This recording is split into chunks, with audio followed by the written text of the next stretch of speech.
கோலி talk Kollywood news. வெற்றி பட இயக்குனருக்கு 5 லட்சம் அன்பளிப்பு. இயக்குனர் சர்க்குணம் தயாரிப்புல அவருடைய உதவியாளர் ராகவன் இயக்கத்துல வெளிவந்த மஞ்சப்பை இந்த ஆண்டோட வெற்றி படங்கள்ல ஒன்னா அமைஞ்சது.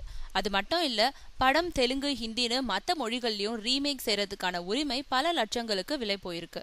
ஆனா வழக்கம் போலவே முதல் பட இயக்குனர்ன்றதுனால தயாரிப்பாளர் சர்க்குணம் இயக்குனர் ராகவனுக்கு ரொம்பவும் குறைவான சம்பளத்தையே கொடுத்திருக்காராம்.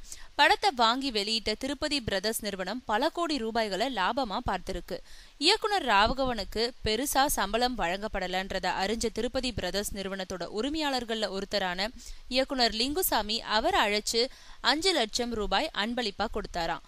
மஞ்சப்பை படம் ஏறக்குறைய 9 கோடி ரூபாய்க்கு மேல லாபத்தை ஏற்படுத்தி கொடுத்திருக்கு. அப்படி இருக்க இயக்குனருக்கு வெறும் 5 லட்சம் மட்டும் தான் கொடுத்திருக்காங்க. ஆனா இயக்குனர் ராகவன் இத அன்பளிப்பா கருதாம அடுத்த படத்துக்கான அட்வான்ஸா தான் கொடுத்திருக்காங்கன்னு மத்தவங்க கிட்ட சொல்லிட்டு இருக்காராம்.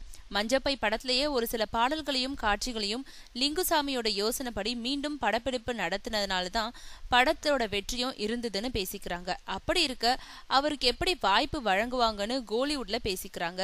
தயாரிப்பாளருக்கு கோணிப்பையில கட்டும் அளவுக்கு கோடிகளை சம்பாதிச்சு கொடுத்த இயக்குனருக்கு சின்ன மஞ்சப்பை அளவுக்கு தான் சம்பளம் கொடுத்திருக்காங்கன்னு கிண்டலா பேசிக்கிட்டு இருக்காங்க கோலிவுட்டை சேர்ந்த உதவி இயக்குனர்கள்.